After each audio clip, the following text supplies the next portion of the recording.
The main desire behind it was to commemorate my father. You know, I was uniquely well placed to see what writing was, how the life bled into the work, and how the work affected the life. I saw it all my childhood. I saw it when my father was married to Elizabeth Jane Howard. You know, I was the child in the house with these two warring writers. It felt pro bono to tell everyone what that was like. Okay.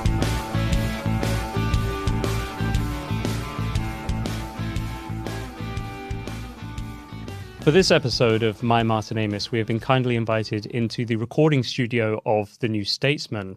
Founded by economists and social reformers Beatrice and Sidney Webb alongside the Irish playwright George Bernard Shaw in 1913, the New Statesman has enjoyed a long legacy of finding and fostering journalistic and literary talent. In the early 70s, the paper went through a succession of editors, during which time its circulation hit a low ebb. Among its staff at that time were two bright young things who became close friends through their employer.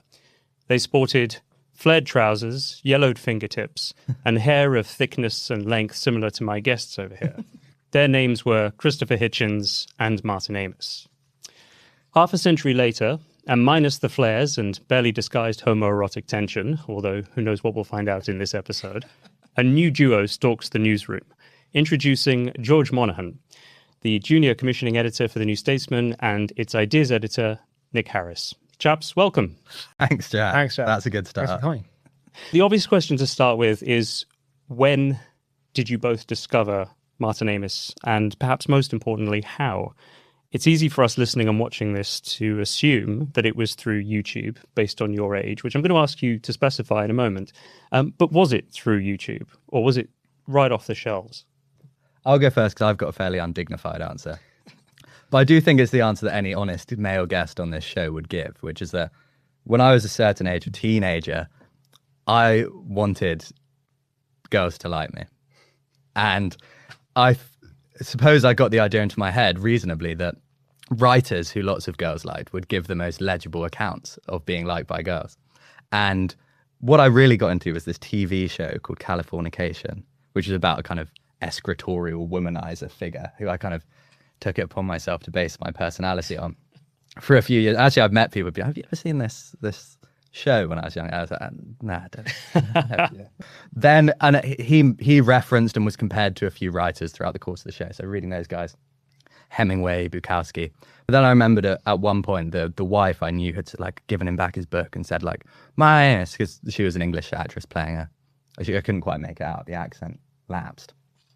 But I figured out eventually that it was Martin Amis, and then I looked him up and I read a few pieces about him. He's still alive then, obviously. And it was these phrases I just thought I would love to be described like this, like enfant terrible. I remember looking at like bad boy of English letters. That's so cool. And the word louche, I looked at it as I got to become these things. And the point I'm hoping to make across this whole broadcast is that what he really teaches you about love and relationships in quite a mature way.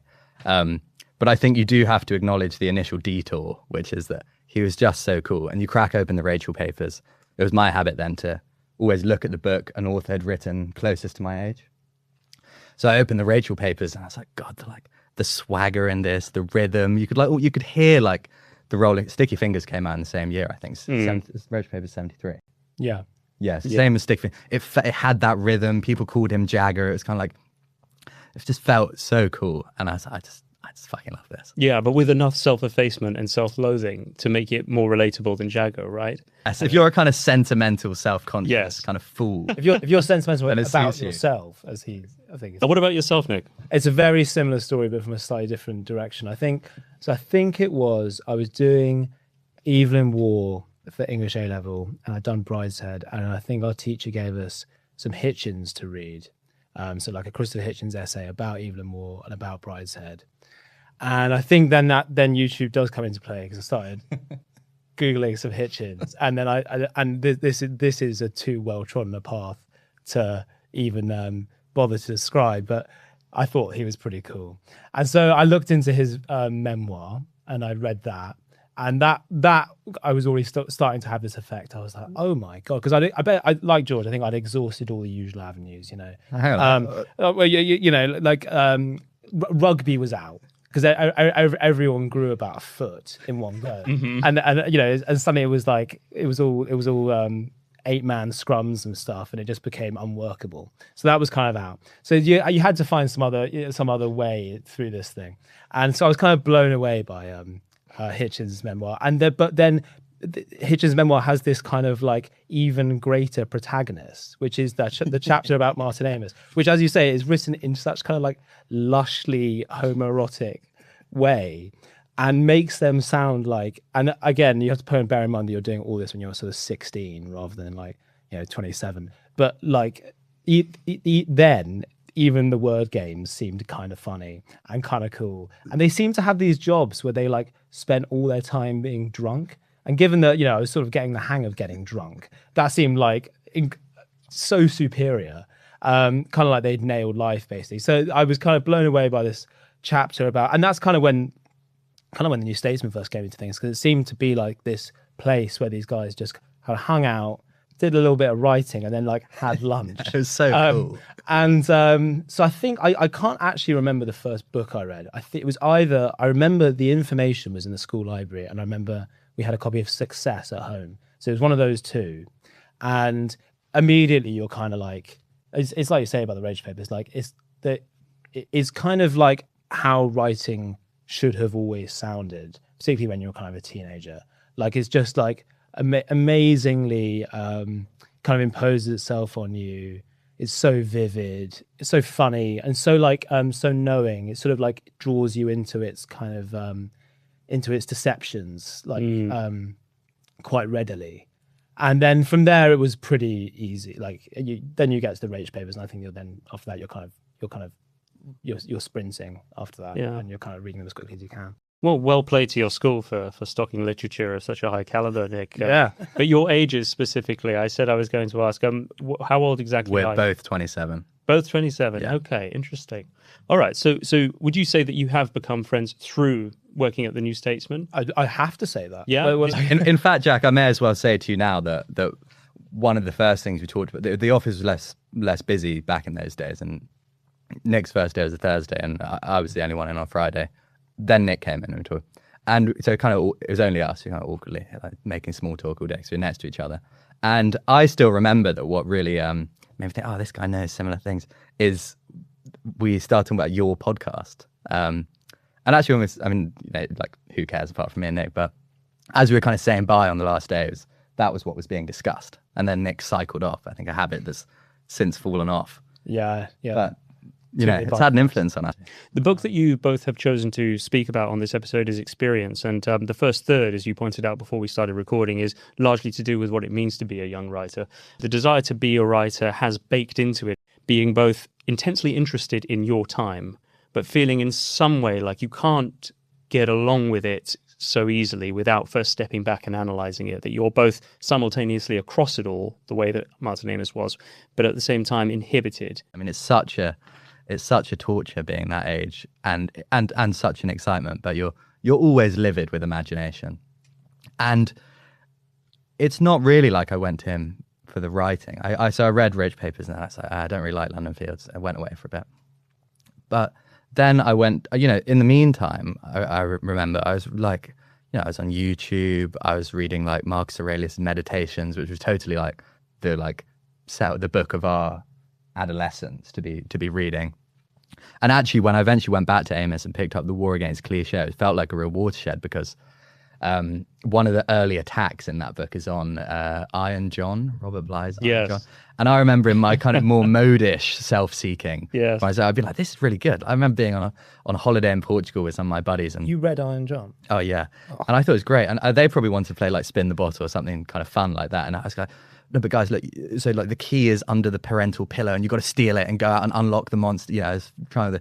Oh, you imbibed Iron John, it sounds like. I was all of the present suggestions I was taking in. You know, there's always these. It makes you wonder how Martin Amis would have dealt with Jordan Peterson, right? Because I think Peterson is kind of the modern iteration of Blythe.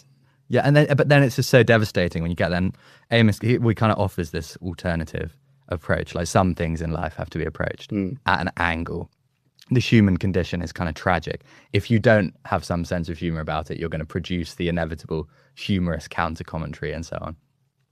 And that was funny because he really was like tearing down something I thought was good, but it really felt like, oh, here's like, it's less a way to write than a way to live. You know, I didn't want to be a writer. I kind of wanted to be like happy and you know, have friends and stuff. Before you share with us some of the things that you've dredged up from the archives of the New Statesman, I wonder again whether you relate to this feeling I have every time I revisit Amos. I'm reminded of the fact that he was kind of the great advocate for just being happy, right? This is something that came up the last time I had two guests on the series. It both challenges me for literary reasons, but every time it also forces me to relax. You suddenly realize that all the ways in which you're taking your life too seriously, it just forces you to stop, to demonstrate cleverness, to demonstrate flair, isn't to try too hard. It's to just relax into who you are and see the world through common sense, but find ways to express that common sense originally. And it's a great thing to be reminded of. Tolerably empirical and unanxious, tremendously unrelaxed. Sorry, was that your first impression? Not the last. Okay, all right. By Okay. any means. The fact that I had to ask may mean that you need to go away and practice on that, George. But just well, it's good we've got camera because people will know he's not actually in the room. I think like you do that voice you're talking about, the kind of almost avuncular, not that voice, not that strangulated. Though. I hope you have a Hitchens impression. The Hitchens. Careful, Jack. I mean, don't try and invent it here on the spot, Nick. If you don't have it to hand, like, look, well, let's. It's there. It's in the holster. I should be in this garden. Yeah. The hell are you? Not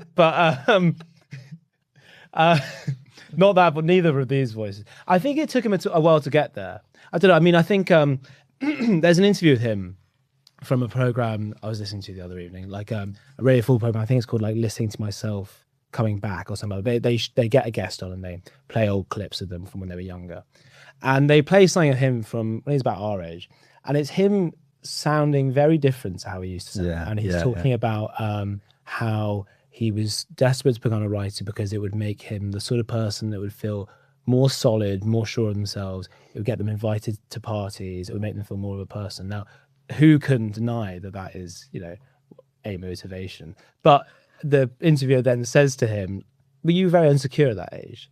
And he gets quite awkward and flustered and even more strangulated than he's like, yeah, we all are, or whatever. Like, and he's clearly, you cannot write like the way he does it. That's pretty good. Take notes, George. You cannot write the way he does in the Rage Papers and in Success. And then it kind of in all of those, particularly like the first person, or the kind of localized third person, like male novels with such kind of like it's not like it's self-loathing throughout, but the capacity for self-loathing is like the kind of storm clouds that hang over those books. Like having just reread Success, 50% of it is written by this like sort of writhing Terrence, in the cell figure, almost a terrifying, the kind of guy that you cross the street from. He heads down to the bathroom for a bald patch adjustment. Rearrange what's left.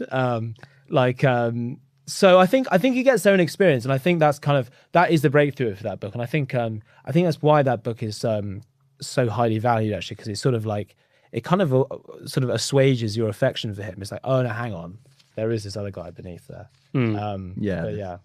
All right, well, let's get on to what you found for us from the archives, the deleted reams or whatever you want to call them. We went through what we could. There's a poem. We've got a poem, yeah. So this is I don't even know how public knowledge this is, but like there's a bit of a story behind this because I think I still had access to JSTOR at this point. This must have been quite a few years ago, and I was kind of idly probably procrastinating from doing some real university work, and I was reading some like Amos thing. Yeah. And I think I came across some mention that he'd written poems that were published in the New Statesman. And I've mentioned this since to the far greater Amos scholars, Amos heads than us. Leo, I've mentioned this too, I think, and to James Marriott. And they weren't aware of this, but I was like, it's like a half memory. I was like, I think he wrote these poems. And they'd been like a mission at some point to try and track these down. Now now that I worked there. And so we did a bit of a search. We did find them. And I think that, and the fact, well, we found one, and I think there are more than this. But I think there's something quite interesting to be said about this. So when Martin Amis was asked about the difference between him and his father, which obviously comes up all the time, like they have this different idea of like what good writing looked like, etc., etc. Martin Amis often said, the difference between me and my father is he was a poet and I'm not.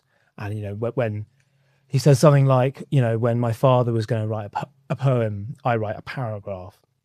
It makes it sound very decided, like he'd sort of like committed to this more kind of like poetic kind of prose writing, whatever. But clearly it wasn't so decided, because he clearly was writing poetry. And he talks on another occasion, I can't remember where this is from, but of Kingsley sort of mocking him over the breakfast table, you know, where is your first book of poems? And I don't see your first book of poems anywhere, and, you know, kind of laying onto him. So he clearly somewhere there was this, you know, need to kind of write poems at some point, which I think then got folded into the novels possibly later on, and that might explain why. So I think this is from 1979, and there is a very clear, well, firstly, so the novel that comes after that, Other People, is very clearly and I think widely known to be associated with the Martian poetry school, this Craig Raine, Christopher Reid, poets like that, who kind of they're setting out to kind of like alienate their surroundings from the poet, basically, like to write about the world around them, the built world in particular, like as if it was brand new. And so so we know that novel has a very clear poetic element, but I think in the ambition of the 80s novels, Money and London Fields, that I think is a guy who's folded the ambitions he once had to maybe write poems, maybe even write like epic poems, and kind of shoved it all into the novel. And you know, Money, there is like a step up in the kind of, there's quite a lot of Eliot in there. Yeah. There's a long section about Othello, and that Othello kind of beats throughout the whole thing. I think that like there is like perhaps a more conscious merger. I don't want to say that, you know, we've not known about until literally this podcast, but like at least until I knew about until this came across this poem and came across the fact that he had written them. Are you ready to read it? I know listeners and viewers would be ready to hear this. I'm not sure I've actually read it out loud before, but I'll give it a go. It's a bit of a weird poem, so like, don't be alarmed. Basically, so it's called Point of View by Martin Amis, and this was published in the New Statesman in 1979. Policemen look suspicious to normal murderers. To the mature paedophile, a child's incurious glance is a leer of intimate salacity. In more or less the same way, live people remain as good as dead to active necrophiles. It is often extra affectionate to leave people you care about alone. Anyone who has ever walked into a lamppost knows that all speeds above 0 miles per hour are really pretty fast, thanks. Some of us look at the sunset and can see only blood in the vampiric sky. I've got a clock that turns its back on me in disdain. A watch wouldn't dare do that. If you don't feel a little mad sometimes, then I think you must be out of your mind. No one knows what to do. Clichés are true. Everything depends on your point of view. So I think, like, regarding that Martian poetry school, like, there's very clear sense, like, it's sort of like, imagine if everything wasn't what it seems. Imagine if, like, objects and people, and imagine if you couldn't guess their motivations. Imagine if, you know, imagine if everything was alienated from yourself. What was your first reaction to that? That's the first time I've heard that. It reminds me very much of his prose.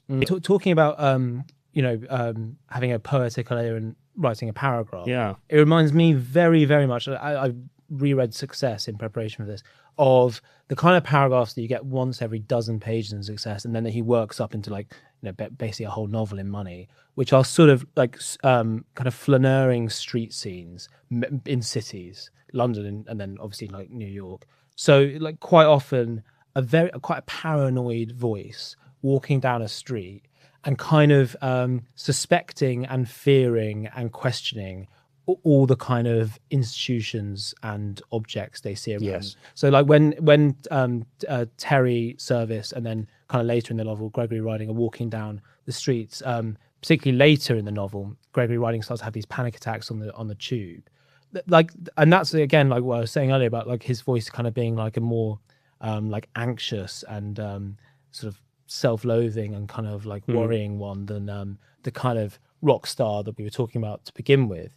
Like that's a guy who looks at the world around him kind of with fear and kind of with a bit of disgust, like that, and he's kind of seeing the worst in things. Yes, quite a lot of the time. It's a trenchantly urban voice as well, isn't Yeah. it? It's about time. It's about deviance and perversion and as you say, paranoia.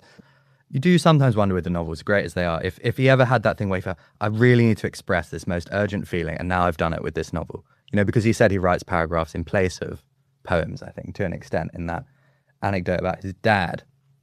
And I just think that is there's like no comic relief in that. It's very bleak. What it actually, it's sort of about being excluded from the society, but also even from having a nice relationship, when it says stay away from the people you care for, by your senses, your perception and your sense apparatus. And he says in other places that that's the kind of the first thing about you. So it's kind of, as much as he grew up in an age where you could start to think about changing yourself, that reminded me of that bit of that Larkin quote that he comes out with, where he says, someone I was Larkin, could you have been happy? And he says, if I'd been someone else. It's kind of like a deep kind of horror. Yeah. And I think it's pretty haunting compared to some of the other stuff. I was quite surprised to read. Yeah. That's what I was expecting the poem to suddenly be a break away from anything that resembled his prose. Leo Robson said on the episode that I recorded with him that in his opinion, Amos is at his best when he leans into his fears, and that poem, I think, very much kind of encapsulates that, doesn't it? But I don't think it's him at his best, because, like, I kind of agree with you. It's quite a scary poem. It's kind of yeah. And I think I know what Leo means. I think that he's kind of best when he's leaning into his fears and letting them kind of be excited by quite a comic imagination. Yeah, I suppose that the literal break from what we're used to hearing from Amos is he says all cliches are true, which I think is quite a kind of interesting retreat, obviously, from the war against cliche in a way. But then also maybe not, because the kind of beliefs he arrives at through, fighting cliches and against marriage, they're not like, I don't think the war against cliche is fought so much, a point I wanted to make, on the ground of novelty. I think it's more fought on the ground of truth. You kind of, because it's okay if what he likes in Bellow as much novelty is that Bellow has this authentic voice. And you're allowed to end up on the basic points of you love your kids and so on. The last thing he says about Nabokov is just admiring the fact that that Nabokov's dying letter to his son said, I love you, I'm proud of you. But he comes to that later, I think. I think it's something Leo's talked about elsewhere, is that there is like a kind of break in Amos's writing, which will come like soon after this came out, but based in the early 80s, when he starts reading Bellow.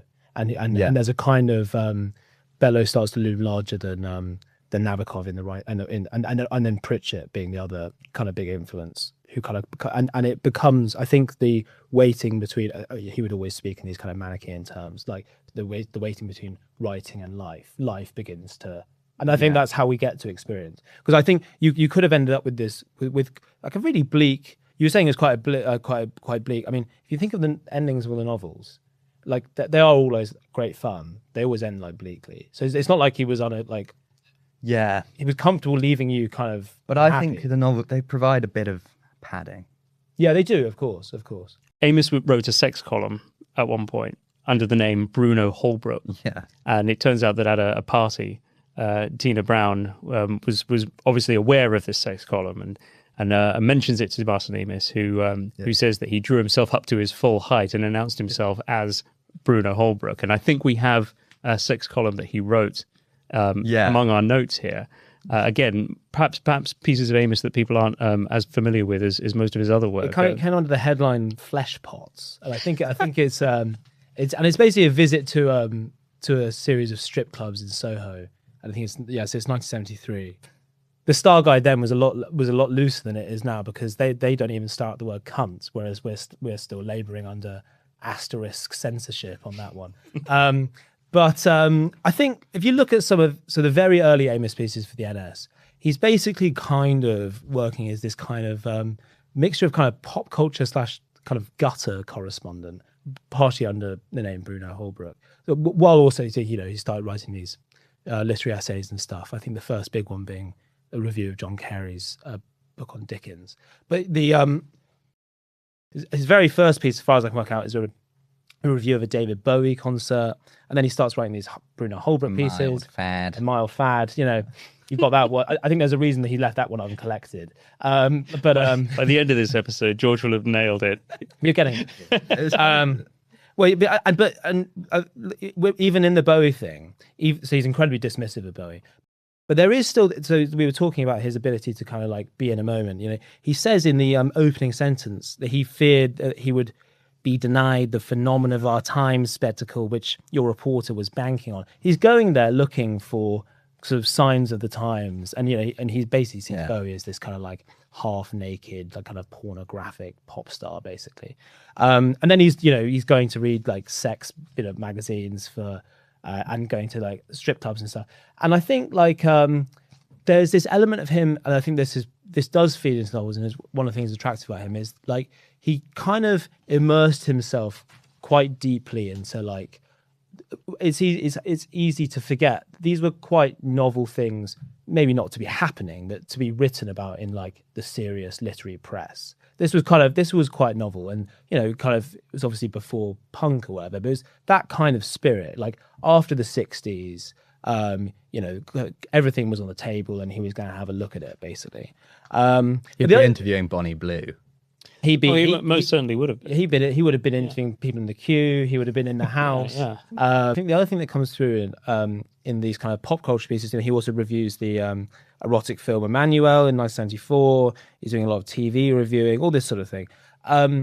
He's quite prudish, and he's actually incredibly hostile to the kind of culture that's emerging now. Well, this is why I said at the top, you know, this tension between his desire, his hunger, his lust after his time to get deep into it, to get his hands, to get everything as dirty as possible, to really know it. But at the same time, the old soul, the rearing back, the resistance to it, the disgust. That kind of tension carries him through like kind of the bulk of the major novels. And then you suddenly do get this kind of non-fictional breakthrough with Experience, I think, where he does seem to kind of look at himself in the third person kind of there, and look at his life in the third person. It's a very different like voice that comes over that book. Well, I've been looking through Experience to find all references to New Statesman, and I've come up with a few gems here and a few things that are just mere asides. But George, are there parts of Experience that kind of leapt out to you that you felt you wanted to talk about and even read from? Yeah, because I think the way I've kind of conceptualized it in my head before this, that he offers a kind of a triplicate education. There's the sexual education, the sensual education, when he talks about, you know, things having to be approached indirectly, and you need irony and humor and so on. And finally, the sentimental education, where he's talking about love and stuff, and the primacy of love, and all this great stuff that just makes you think I've got to run out there and try is the most important thing in life, he says. And I just picked out a passage that I'd always liked of that, if you'd like to hear it. Absolutely. I just think, you know, it's such a beautiful book, Experience, and it's so moving about emotions, and I don't know. Anyway, I'll start reading. I won't do it. I just read it in my voice. When you're without a woman... Oh, yeah. So he says, a lot of this comes from his dad, and he says, Dad? He's asking how he is. And the dad says, oh, right, but, you know, it's only half a life without a woman. Is it? I was surprised and in a way delighted to hear him say this. It sounded uncharacteristically forgiving, and I had thought him more chronically embittered. And later on, Kingsley says that only a world without love strikes me as instantly and decisively more terrible than one without music. And he's talking about what he finds in his dad, and he says, I was mesmerized by the two brief questions which the previously unloved heroine asks herself as she feels the first surge of attraction towards the hero. Is it now? Is it you? And then a little later, the two brief sub-vocalized answers. It is now. It is you. I was always asking myself those two questions and always hoping to hear those two answers. Nick, you feel that Charles Dickens was perhaps more influential on Martin Amis than even Nabokov or Bellow? Yeah, and in a way, this is kind of like a bit of a New Statesman anecdote, I suppose. Martin Amis used to bang on and on about having these twin peaks, Nabokov and Bellow. And I think that it's a convenient metaphor because it sort of implies there's something between the twin peaks. He always says you have to look somewhere between the twin peaks. Yeah. I wonder what you'll find there. But in Hitch 22, I think it's told with all this kind of Greek taverna in Camden. Yeah, it's phrased with a romance. This is the first meeting between Hitchens and Amis, and I think Hitchens tells him he likes Graham Greene, and Amis sort of like curls his lip or something. And so Hitchens says, "Who do you like?" And he says, "You have to look between the twin peaks of Nabokov and Dickens." And I always found that quite interesting because. And I'm sort of borrowing a little hit here from stuff that Leo Robson's written and also stuff that James Wood's written. But Amis insisted so much on being seen as this basically sort of at least mid-Atlantic, if not basically American writer. Like he starts writing from London Fields onwards. So from Money, we've got a half American narrator. And from London Fields, we've got actually American novelist narrator, basically kind of Saul Bellow narrating that novel. So the kind of migration is sort of complete by then. But I think it's much more productive to read, especially early Amis, but kind of all of it, as it very much in a kind of like English tradition of writing, which is most closely associated with Dickens. And those early Amis novels are kind of full of Dickens, like in terms of like, literal plagiarisms of description, but also just kind of reference. I was rereading Success for this, and there's things quite often being called Pickwickian or whatever. So there's quite a lot of that in the air, and I think it means it tells you kind of how to read him a bit more, because a lot of the questions that Amis kind of gets bogged down in. Especially in the last, people who are more skeptical about his writing, kind of about how to marry comedy and seriousness and his pacing and the notion that the books are kind of overlong and they drag and, there's amazing paragraphs, but then you kind of are a bit stuck with this character for a while. All these objections, I think, are the same thing that he's been saying about Dickens kind of for kind of decades. And so it kind of, talking about relaxing, about while you're reading someone, like, and how he makes you feel relaxed. I think you can have a better time with him if you read him more like that, more like this kind of sort of, I think he'd hate this. They're kind of like picaresque kind of entertainment. Showman, picaresque. More like showman. that. So James Wood, I think, in his obituary, and I remember we kind of argued about this at the time, or not literally at the time, maybe at some point afterwards. But he said that the most direct analog for Amis was P.G. Wodehouse. Now I think that kind of like goes a bit too far, like because it kind of turns him into this sort of like stand-up guy. And I think there's a bit more going on, and like not least as we've been talking about pretty high-minded stuff, like love and so on. Yeah. So it's clear. I don't think you go to Wodehouse for that, and I don't think a Wodehouse memoir would contain much like that. So clearly, I think there is more going on than that. But I think that like was kind of going in the right direction in terms of seeing like what Amis is really up to, which is kind of like an English comic tradition.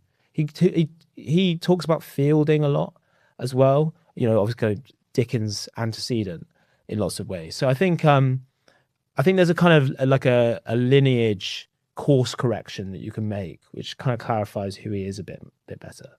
Very interesting. Yeah, I'd say. I think. It's amazing just how many influences and sort of associated great writers Nick can name there. And we're saying how beautiful the library he kind of shows you through is earlier. It's a bit like, he says, I think he says that at the beginning of maybe Augie March or something, he says, there are books about life and there are books about other books. That's the Augie March, American Eagle thing. I think so, yeah. And there are also, in a way, that there's lives about life and lives about other books. And his life is in some ways one about other books. I think one of the kind of smartest, like quick observations in Experience is, what was I reading at the time? That completely colours the texture of your life. And I'm sure he's pointed so many people on to Nabokov, Bellow, Larkin. But yeah, I doubt that he's pointed many people on to Dickens at all, actually. So it is an interesting for Nick to pick up that the Twin Peaks changes and the old one gets kind of forgotten on the way. Thank you very much, Nick and George, for joining me on this episode of My Martin Amis. This has been a lot of fun, and particularly to be under the lights of the NS studio. I'd like to just read out a funny footnote that references both Tina Brown and Christopher Hitchens. And it's in relation to this term sock, which I thought was common slang in the 70s and 80s for a person's flat. Turns out that it was actually invented by Tina Brown. But here it says in one chapter, family and friends usually refer to my 2-bedroom apartment in Kensington Gardens Square as the sock, and the term gained wider currency after money. Its etymology begins with Tina Brown, who, in a piece in The Tatler, I think, wrote that some young man's flat was like a sock. Christopher Hitchens then promoted the simile to a common noun. He was also responsible for rug rethink, as in haircut. At this time, 1980, the Hitch had just spent a year in the sock while I travelled.